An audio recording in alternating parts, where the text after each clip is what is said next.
PTI की गिरफ्तार रहनुमा शोएब शाहीन को इस्लामाबाद की इंसदादी दहशतगर्दी अदालत पहुंचा दिया गया है। मजीद जानते हैं डॉन न्यूज के नुमाइंदे उमर मेहताब बर्नी से।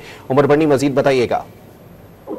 जी बिल्कुल, पीटीआई रहनुमा शोएब शाहीन को पुलिस पर हमला केस में इंसदादी दहशतगर्दी अदालत में पेश कर दिया गया है और शोएब शाहीन को इंसदादी दहशतगर्दी अदालत के जज अबुल हसनात मोहम्मद जुल्करनैन की अदालत में लाया गया है। कमरा अदालत में इस्लामाबाद के 3 बार के वकला और इसके अलावा जो पीटीआई लॉयर्स विंग है उसके भी एक बड़ी तादाद में वकला जो हैं वो मौजूद हैं।